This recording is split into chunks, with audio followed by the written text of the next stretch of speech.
History of East Timor. Published December the 9th, 2017. Special characters are denoted as follows. And. Left and right parentheses. A bullet point. An M dash. 3 consecutive periods. East Timor is a country in Southeast Asia, officially known as Democratic Republic of Timor Leste. The country comprises the eastern half of the island of Timor and the nearby islands of Ettore and Iako. The first inhabitants are thought to be descendant of Australoid and Melanesian peoples. The Portuguese began to trade with Timor by the early 16th century and colonized it throughout the mid-century. Skirmishing with the Dutch in the region eventually resulted in an 1859 treaty for which Portugal ceded the western half of the island. Imperial Japan occupied East Timor during World War II, but Portugal resumed colonial authority after the Japanese surrender. East Timor declared itself independent from Portugal on the 28th of November 1975, but was invaded by neighboring Indonesia 9 days later. The country was later incorporated as the province of Indonesia afterwards. During the subsequent 2-decade occupation, a campaign of pacification ensued. Although Indonesia did make substantial investment in infrastructures during its occupation in East Timor, dissatisfaction remained widespread. Between 1975 and 1999, there were an estimated about 102,800 conflict-related deaths. Approximately 18,600 killings and 84,200 excess deaths from hunger and illness, the majority of which occurred during the Indonesian occupation. On the 30th of August 1999, in an unsponsored referendum, an overwhelming majority of East Timorese voted for independence from Indonesia. Immediately following the referendum, anti-independence Timorese militias, organized and supported by the Indonesian military, commenced a punitive scorched earth campaign. The militias killed approximately 1,400 Timorese and forcibly pushed 300,000 people into West Timor as refugees. The majority of the country's infrastructure was destroyed during this punitive attack. On the 20th of September 1999, the International Force for East Timor, INTERFET, was deployed to the country and brought the violence to an end. Following a United Nations-administered transition period, East Timor was internationally recognized as an independent nation on the 20th of May 2002. Part 1. Pre-colonial history. The island of Timor was populated as part of the human migrations that have shaped Australasia more generally. In 2011, evidence was uncovered of humans in East Timor at 42,000 years ago, at the Jerry Malar cave site. These early settlers had high-level maritime skills at this time, and by implication the technology needed to make ocean crossings to reach Australia and other islands, as they were catching and consuming large numbers of big deep-sea fish such as tuna. This is the earliest evidence of advanced deep-sea fishing technology found anywhere in the world. These excavations also discovered world's earliest recorded fishhook from a later time at 11,000 years old. It is believed that survivors from 3 waves of migration still live in the country. The first is described by anthropologists as people of the Vedo-Australoid type. Around 3000 BC, a second migration brought Melanesians. The earlier Vedo-Australoid peoples withdrew at this time to the mountainous interior. Finally, Proto-Malays arrived from South China and North Indochina. Hakka traders are among those descended from this final group. Timorese origin myths tell of ancestors that sailed around the eastern end of Timor, arriving on land in the south. Some stories recount Timorese ancestors journeying from Malay Peninsula or the Minangkabau highlands of Sumatra. The later Timorese were not seafarers, rather they were land-focused peoples who did not make contact with other islands and peoples by sea. Timor was part of a region of small islands with small populations of similarly land-focused peoples that now make up eastern Indonesia. Contact with the outside world was via networks of foreign seafaring traders from as far as China and India that served the archipelago. The earliest historical record about Timor Island is 14th century Nagarakretagama, Canto 14, that identify Timor as an island within Majapahit's realm. Outside products brought to the region included metal goods, rice, fine textiles, and coins exchanged for local spices, sandalwood, deer horn, beeswax, and slaves. Early European explorers report that the island had a number of small chiefdoms or princedoms in the early 16th century.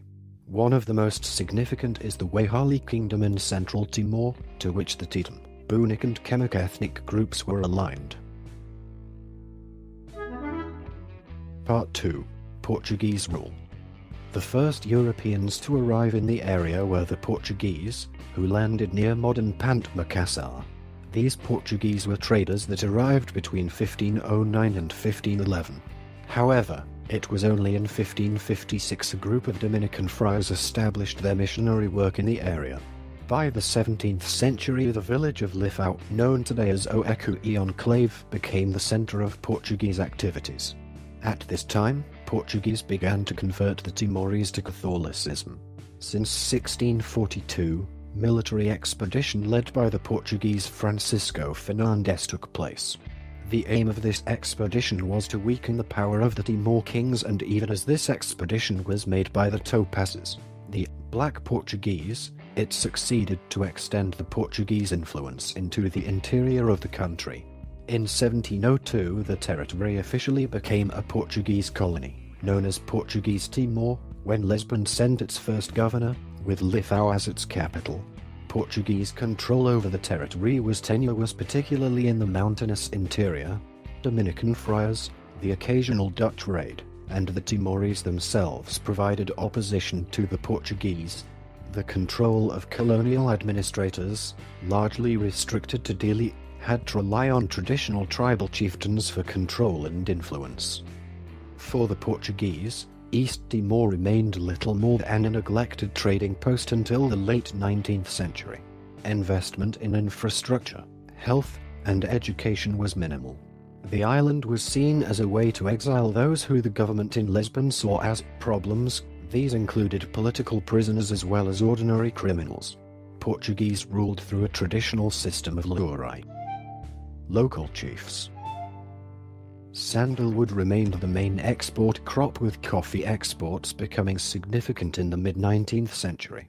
In places where Portuguese rule was asserted, it tended to be brutal and exploitative. At the beginning of the 20th century, a faltering home economy prompted the Portuguese to extract greater wealth from its colonies. The capital was moved from Lifau to Dili in 1769 due to attacks from the topazes, an independent-minded Eurasian group. Meanwhile, the Dutch were colonizing the rest of the island and the surrounding archipelago that is now Indonesia. The border between Portuguese Timor and the Dutch East Indies was formally decided in 1859 with the Treaty of Lisbon. Portugal received the eastern half, together with the north coast pocket of Oecussi. In 1910-12, the East Timorese rebelled against Portugal. Troops from Mozambique and naval gunfire were brought in to suppress the rebels. The definitive border was drawn by The Hague in 1914, and it remains the international boundary between the modern states of East Timor and Indonesia. Although Portugal was neutral during World War II, in December 1941, Portuguese Timor was occupied by Australian and Dutch forces, which were expecting a Japanese invasion. This Australian military intervention dragged Portuguese Timor into the Pacific War, but it also slowed the Japanese expansion. When the Japanese did occupy Timor, in February 1942, a 400-strong Dutch-Australian force and large numbers of Timorese volunteers engaged them in a one-year guerrilla campaign. After the Allied evacuation in February 1943, the East Timorese continued fighting the Japanese, with comparatively little collaboration with the enemy taking place. This assistance cost the civilian population dearly. Japanese forces burned many villages and seized food supplies. The Japanese occupation resulted in the deaths of 40,000–70,000 Timorese.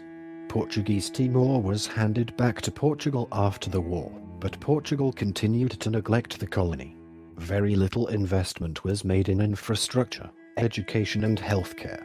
The colony was declared an overseas province of the Portuguese Republic in 1955. Locally, authority rested with the Portuguese governor and the Legislative Council, as well as local chiefs or lurai. Only a small minority of Timorese were educated, and even fewer went on to university in Portugal. There were no universities in the territory until 2000. During this time, Indonesia did not express any interest in Portuguese Timor, despite the anti-colonial rhetoric of President Sukarno. This was partly as Indonesia was preoccupied with gaining control of West Timor, now called Papua, which had been retained by the Netherlands after Indonesian independence. In fact, at the United Nations, Indonesian diplomats stressed that their country did not seek control over any territory outside the former Netherlands East Indies, explicitly mentioning Portuguese Timor. Part 3: Decolonization, Coup, and Independence. The decolonization process instigated by the 1974 Portuguese Revolution saw Portugal effectively abandon the colony of East Timor. A civil war between supporters of East Timorese political parties, Fretilin and the UDT, broke out in 1975 as UDT attempted a coup which Fretilin resisted with the help of local Portuguese military. One of the first acts of the new government in Lisbon was to appoint a new governor for the colony on the 18th of November 1974, in the form of Mario Lemos Pires, who would ultimately be, as events were to prove, the last governor of Portuguese Timor. Citation needed. One of his first decrees made upon his arrival in Dili was to legalize political parties in preparation for elections to a constituent assembly in 1976. 3 main political parties were formed. The União Democrática Timorense, Timorese Democratic Union or UDT, was supported by the traditional elites, initially argued for a continued association with Lisbon, or as they put it in Tetum, Mate Bandeira Hum, in the shadow of the Portuguese flag, but later adopted a gradualist approach to independence. One of its leaders, Mario Viegas Carrascalão, one of the few Timorese to have been educated at university in Portugal, later became Indonesian governor of East Timor during the 1980s and early 1990s, although with the demise of Indonesian rule, he would change to supporting independence. The Associação Social Democrática Timorense, Timorese Social Democratic Association or SDT, supported a rapid movement to independence. It later changed its name to Frente Revolucionária de Timor Leste Independente, Revolutionary Front of Independent East Timor or Fretilin. Fretilin was regarded by many in Australia and Indonesia as being Marxist, its name sounding reminiscent of FRELIMO in Mozambique. The party committed itself to the universal doctrines of socialism. The Associação Popular Democrática Timorense, Timorese Popular Democratic Association or APDETI, supported integration with Indonesia as an autonomous province, but had little grassroots support. One of its leaders, Abilio Osorio Soares, later served as the last Indonesian appointed governor of East Timor. APDETI drew support from a few lurai in the border region, some of whom had collaborated with the Japanese during the Second World War.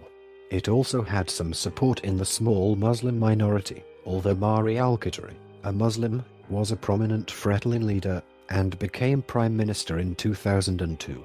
Other smaller parties included Klibero and Timoro Ain, or Kotia, whose name translated from the Tetum language as Sons of the Mountain Warriors, which sought to create a form of monarchy involving the local lurai, and the Partido Trabalhista, or Labour Party, but neither had any significant support. They would, however, collaborate with Indonesia. The Associação Democrática para a Integração de Timor Leste na Australia, a DITLA, advocated integration with Australia, but folded after the Australian government emphatically ruled out the idea.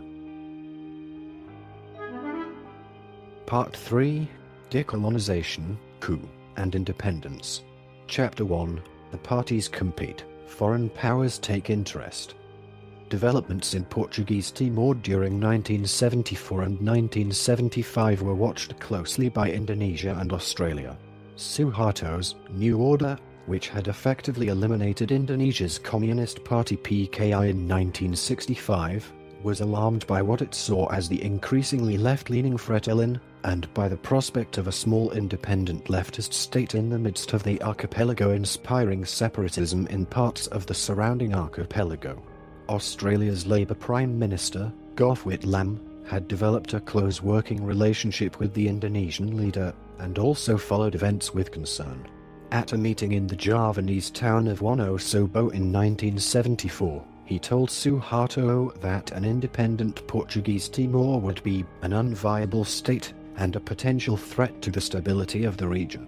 While recognizing the need for an act of self-determination, he considered integration with Indonesia to be in Portuguese Timor's best interests. In local elections on the 13th of March 1975, Fretilin and UDT emerged as the largest parties, having previously formed an alliance to campaign for independence. Indonesian military intelligence, known as BKIN, began attempting to cause divisions between the pro-independence parties and promote the support of Aphrodite. This was known as Operasi Komodo, or Operation Komodo, after the giant Komodo lizard found in the eastern Indonesian island of the same name. Many Indonesian military figures held meetings with UDT leaders, who made it plain that Jakarta would not tolerate a Fretilin-led administration in an independent East Timor. The coalition between Fretilin and UDT later broke up. During the course of 1975, Portugal became increasingly detached from political developments in its colony, becoming embroiled in civil unrest and political crises, and more concerned with decolonization in its African colonies of Angola and Mozambique than with Portuguese Timor. Citation needed. Many local leaders saw independence as unrealistic, and were open to discussions with Jakarta over Portuguese Timor's incorporation into the Indonesian state. Citation needed. Part 3: Decolonization, Coup, and Independence. Chapter 2: The Coup. On the 11th of August 1975, the UDT mounted a coup, in a bid to halt the increasing popularity of Fretilin. Governor Paes fled to the offshore island of Atoro, north of the capital, Dili, from where he later attempted to broker an agreement between the two sides. He was urged by Fretilin to return and resume the decolonization process, but he insisted that he was awaiting instructions from the government in Lisbon, now increasingly uninterested. Indonesia sought to portray the conflict as a civil war, which had plunged Portuguese Timor into chaos. But after only a month, aid and relief agencies from Australia and elsewhere visited the territory, and reported that the situation was stable. Nevertheless, many UDT supporters had fled across the border into Indonesian Timor, where they were coerced into supporting integration with Indonesia. In October 1975, in the border town of Balibo, to Australian television crews. The Balibo 5 reporting on the conflict were killed by Indonesian forces after they witnessed Indonesian incursions into Portuguese Timor. Part 3: Decolonization, Coup, and Independence. Chapter 3: Break from Portugal. While Fretilin had sought the return of the Portuguese governor, pointedly flying the Portuguese flag from government offices, the deteriorating situation meant that it had to make an appeal to the world for international support, independently of Portugal. On the 28th of November 1975, Fretilin made a unilateral declaration of independence of the Democratic Republic of East Timor, República Democrática de Timor-Leste in Portuguese. This was not recognized by either Portugal, Indonesia, or Australia. However, The UDI state received formal diplomatic recognition from 6 countries that were led by leftist or Marxist-Leninist parties, namely Albania, Cape Verde, Guinea, Guinea-Bissau, Mozambique, and Sao Tome and Principe. Fretilins Francisco Xavier do Amaral became the first president, while Fretilin leader Nicolau dos Reis Loboto was prime minister. Indonesia's response was to have UDT, Apodeti, KOT and Trabalhista leaders sign a declaration calling for integration with Indonesia called the Balibo Declaration, although it was drafted by Indonesian intelligence and signed in Bali, Indonesia not Balibo, Portuguese Timor. Xanana Gusmão, now the country's prime minister, described this as the Balibohong Declaration, a pun on the Indonesian word for lay. Part 3, Decolonization, Coup, and Independence. Chapter 4, East Timor Solidarity Movement. An international East Timor Solidarity Movement arose in response to the 1975 invasion of East Timor by Indonesia and the occupation that followed. The movement was supported by churches, human rights groups, and peace campaigners, but developed its own organizations and infrastructure in many countries. Many demonstrations and vigils backed legislative actions to cut off military supplies to Indonesia. The movement was most extensive in neighboring Australia, in Portugal, and the former Portuguese colonies in Africa, but had significant force in the United States, Canada and Europe. José Ramos Horta, later president of East Timor, stated in a 2007 interview that the Solidarity movement was instrumental. They were like our peaceful foot soldiers and fought many battles for us. Part 4, Indonesian Invasion and Annexation. The Indonesian invasion of East Timor began on the 7th of December 1975. Indonesian forces launched a massive air and sea invasion, known as Operasi Siroja, or Operation Komodo, almost entirely using US-supplied equipment even if Kissinger feared this would be revealed to the public. Moreover, according to declassified documents released by the National Security Archive, NSA, in December 2001, US gave its agreement to Indonesia for the invasion. In fact, when the Indonesian President Suharto asked the understanding of taking rapid drastic action in East Timor to the American president, President Ford replied, "We will understand and not press you on the issue. We understand the problem and the intentions you have." Australian government did not react to this invasion. The reason may be the existence of oil found in the waters between Indonesia and Australia. This lack of action resulted in massive protests by Australian citizens remembering the heroic actions of the Timorese during World War II. In an effort to stamp greater control over its dissident new province whose seizure was condemned by the United Nations, Indonesia invested considerable sums in Timor Leste, leading to more rapid economic growth which averaged 6% per year over the period 1983 to 1997. Unlike the Portuguese, the Indonesians favored strong, direct rule, which was never accepted by the Timorese people who were determined to preserve their culture and national identity. By 1976 there were 35,000 Indonesian troops in East Timor.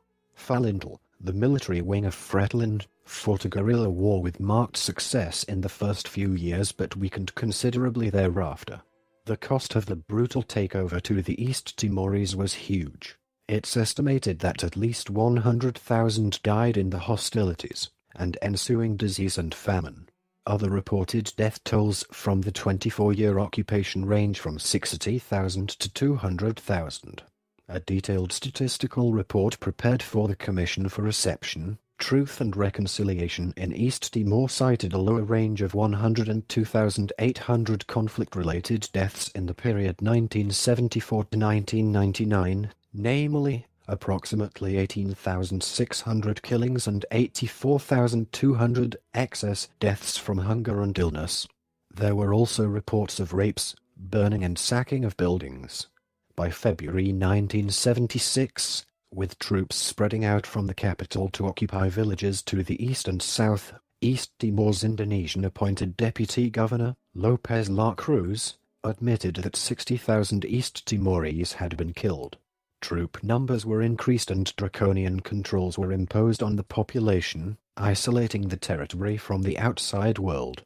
A puppet provisional government of East Timor was installed in mid-December, consisting of Apadeti and UDT leaders. Attempts by the United Nations Secretary-General's Special Representative, Vittorio Winspear Gicciardi, to visit Fretilin-held areas from Darwin, Australia, were obstructed by the Indonesian military, which blockaded East Timor. On the 31st of May 1976, a People's Assembly in Dili, selected by Indonesian intelligence, unanimously endorsed an act of integration, and on the 17th of July, East Timor officially became the 27th province of the Republic of Indonesia. Timor. The occupation of East Timor remained a public issue in many nations, Portugal in particular, and the UN never recognized either the regime installed by the Indonesians or the subsequent annexation. We can refer to the resolution approved by the United Nations General Assembly on the 12th of December 1975, saying, having heard the statements of the representatives of Portugal, as the administering power, concerning developments in Portuguese Timor, deplores the military intervention of the armed forces of Indonesia in Portuguese Timor and calls upon the government of Indonesia to withdraw without delay its armed forces from the territory, and recommends that the Security Council take urgent action to protect the territorial integrity of Portuguese Timor and the inalienable right of its people to self-determination. Western countries were criticized because they supported the Indonesian invasion. Indeed, they supported it by selling arms or making offerings of aid. It is believed that the United States provided 90% of Indonesia's arms. By making some military training programs in Indonesia, by not covering the events taking place in Timor, or by saying that the deaths were due to former conflicts. By 1989, Indonesia had things firmly under control and opened East Timor to tourism. Then, on the 12th of November 1991, Indonesian troops fired on protesters gathered at the Santa Cruz Cemetery in Dili to commemorate the killing of an independence activist. With the event captured on film and aired around the world, the embarrassed Indonesian government admitted 19 killings, although it's estimated that over 200 died in the massacre. While Indonesia introduced a civilian administration, the military remained in control, aided by secret police and civilian Timorese militia to crush dissent. Reports of arrest, torture, and murder were numerous. Part 5. Towards independence. Timorese groups fought a campaign of resistance against Indonesian forces for the independence of East Timor, during which many atrocities and human rights violations by the Indonesian army were reported. The Indonesian army is reported to have trained and supplied militias imported from Indonesia to terrorize the population. Citation needed. Foreign powers such as the Australian government, concerned to maintain good relations with Indonesia, had been consistently reluctant to assist a push for independence. Despite popular sympathy for the East Timorese cause among many in the Australian electorate.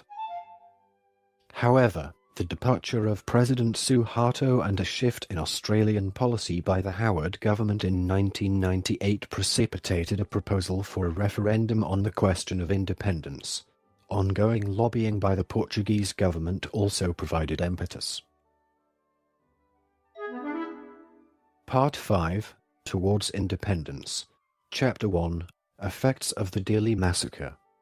The Dili Massacre on the 12th of November 1991 was a turning point for sympathy for pro-independence East Timorese. A burgeoning East Timor solidarity movement grew in Portugal, Australia, and the United States. After the massacre, the U.S. Congress voted to cut off funding for IMET training of Indonesian military personnel. However, arms sales continued from the U.S. to the Indonesian National Armed Forces. President Clinton cut off all U.S. military ties with the Indonesian military in 1999. The Australian government promoted a strong connection with the Indonesian military at the time of the massacre, but also cut off ties in 1999. The massacre had a profound effect on public opinion in Portugal, especially after television footage showing East Timorese praying in Portuguese, and independence leader Xanana Gusmão gained widespread respect, being awarded the Portugal's highest honor in 1993, after he had been captured and imprisoned by the Indonesians. Australia's troubled relationship with the Suharto regime was brought into focus by the massacre. In Australia, there was also widespread public outrage and criticism of Canberra's close relationship with the Suharto regime and recognition of Jakarta's sovereignty over East Timor. This caused the Australian government embarrassment, but Foreign Minister Gareth Evans played down the killings, describing them as an aberration, not an act of state policy. Prime Minister Keating's first overseas trip was to Indonesia in April 1992 and sought to improve trade and cultural relations, but repression of the East Timorese continued to mar cooperation between the two nations. Gareth Evans and Prime Minister Paul Keating, 1991 to 1996.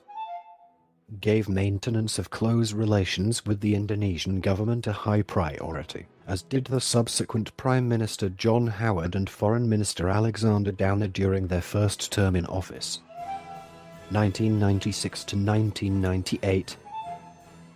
Australian governments saw good relations and stability in Indonesia, Australia's largest neighbour, as providing an important security buffer to Australia's north.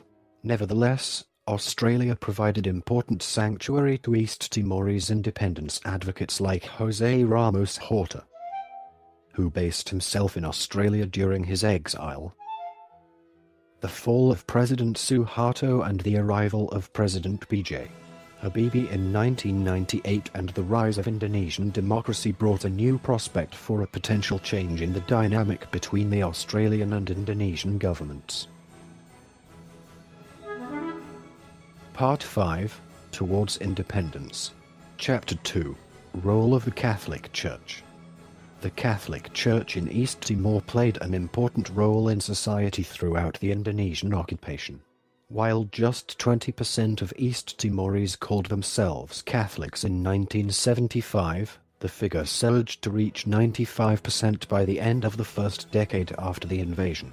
During the occupation, Bishop Carlos Ximenes Belo became one of the most prominent advocates for human rights in East Timor, and many priests and nuns risked their lives in defending citizens from military abuses. Pope John Paul II's 1989 visit to East Timor exposed the occupied territory's situation to world media and provided a catalyst for independence activists to seek global support.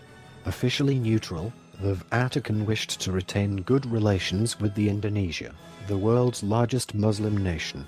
Upon his arrival in East Timor, the Pope symbolically kissed a cross, then pressed it to the ground, alluding to his usual practice of kissing the ground on arrival in a nation, and yet avoiding overtly suggesting East Timor was a sovereign country.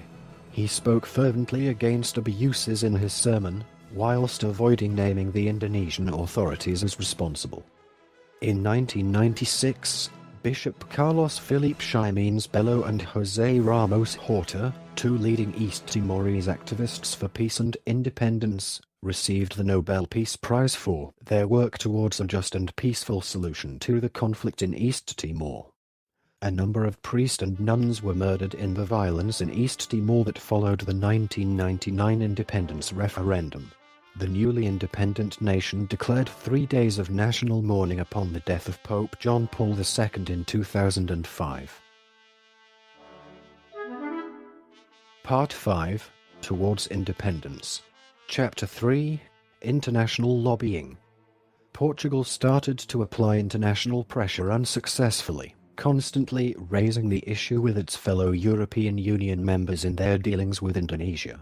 However, other EU countries like the UK had close economic relations with Indonesia, including arms sales, and saw no advantage in forcefully raising the issue.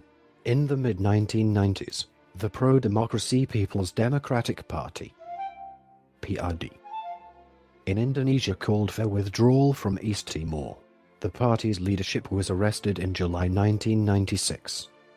In July 1997, visiting South African President Nelson Mandela visited Suharto as well as the Emperors and Xanana Gusmão.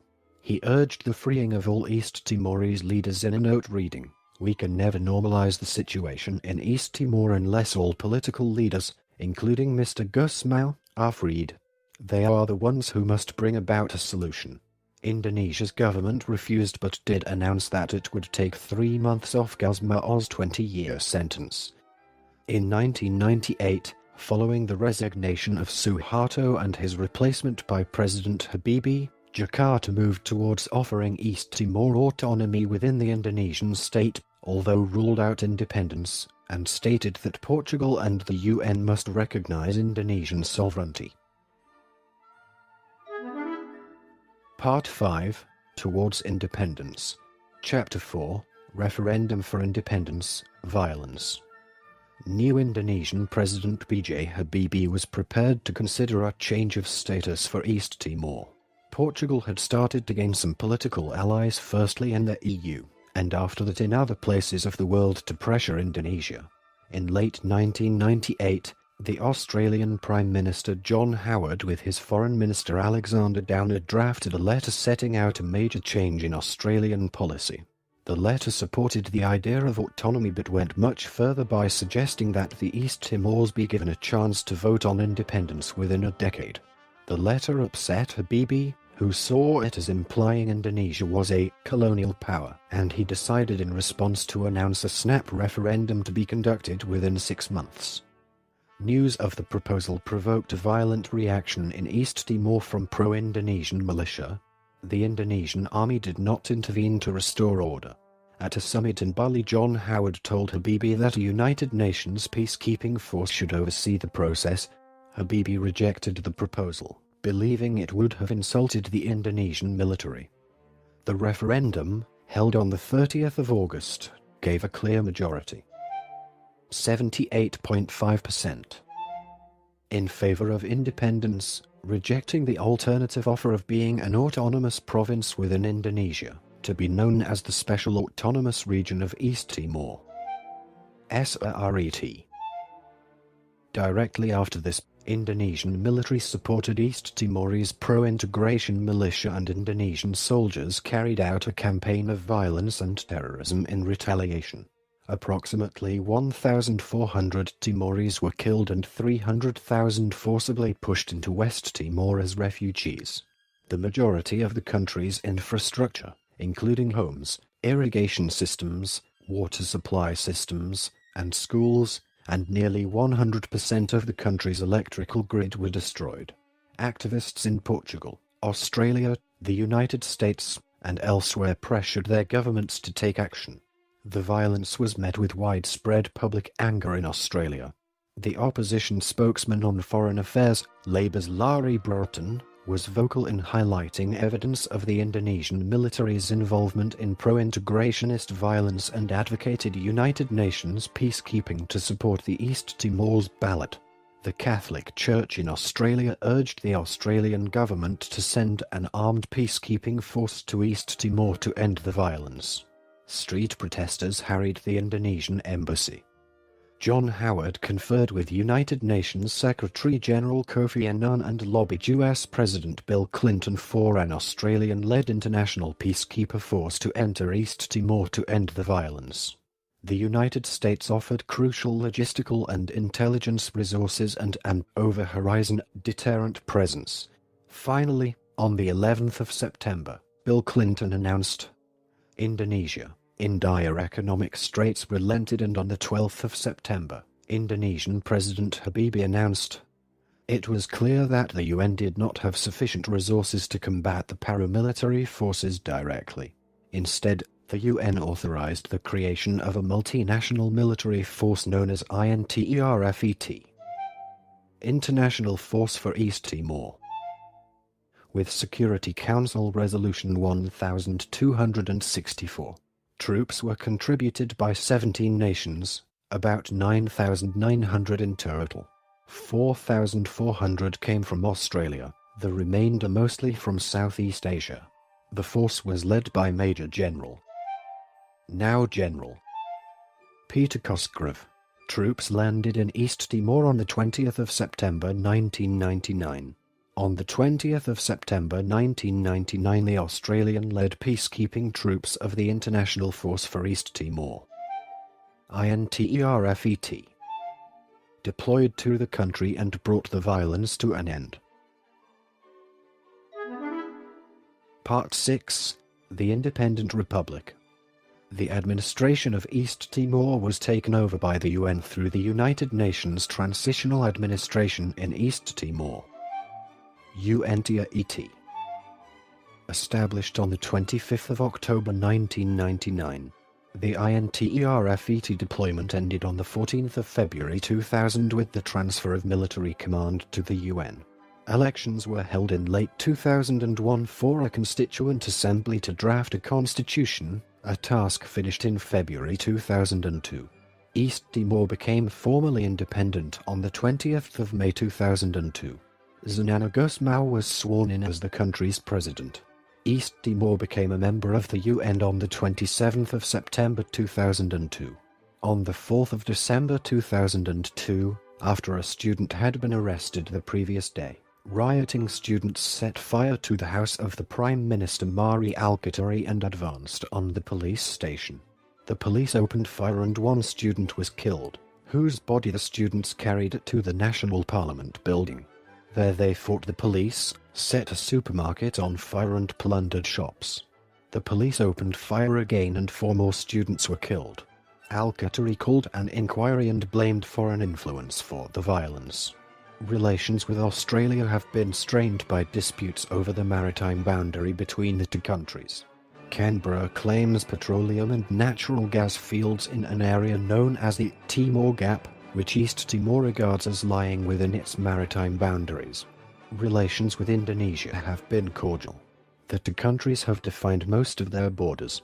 In 2005, the Commission for Reception, Truth and Reconciliation in East Timor reported on human rights violations in period of Indonesian rule and the year before and offered the first national history of East Timor driven by Timorese oral histories.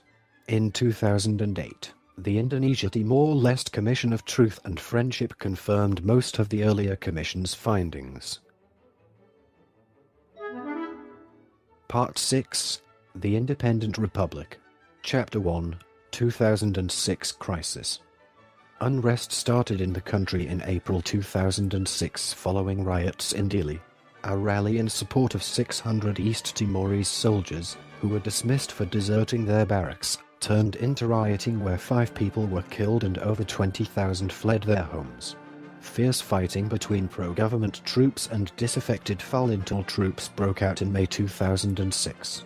While unclear, the motives behind the fighting appeared to be the distribution of oil funds and the poor organization of the Timorese army and police, which included former Indonesian-trained police and former Timorese rebels. Prime Minister Mari Al-Qatari called the violence a coup and welcomed offers of foreign military assistance from several nations. As of the 25th of May 2006, Australia, Portugal, New Zealand, and Malaysia sent troops to Timor, attempting to quell the violence. At least 23 deaths occurred as a result of the violence.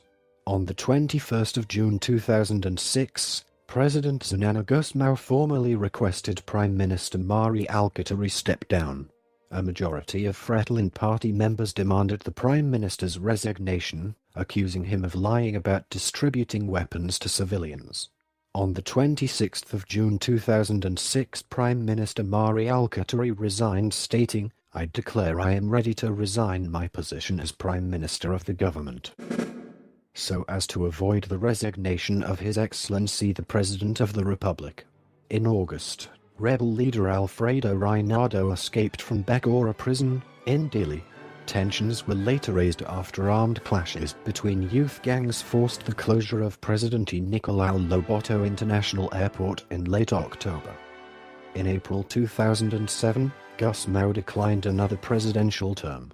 In the build-up to the April 2007 presidential elections, there were renewed outbreaks of violence in February and March 2007. José Ramos Horta was inaugurated as president on the 20th of May 2007, following his election win in the second round. Gusmão was sworn in as prime minister on the 8th of August 2007.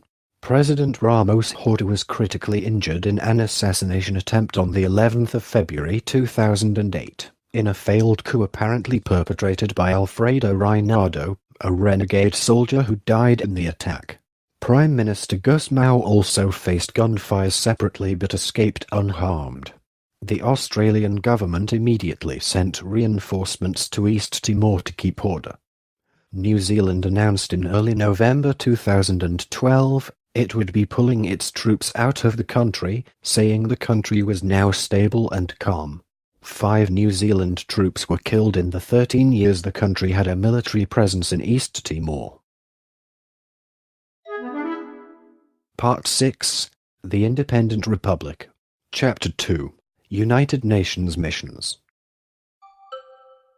UNMET United Nations Mission in East Timor, June. October 1999. UNTAET United Nations Transitional Administration in East Timor, October 1999. May 2002. UNMISET United Nations Mission of Support to East Timor, May 2002. May 2005. UNOTIL United Nations Office in Timor Leste, May 2005. August 2006. UNMIT United Nations Integrated Mission in Timor Leste, August 2006, present. This recording is a derivative work from Wikipedia. For more information, please visit www.frogcast.org.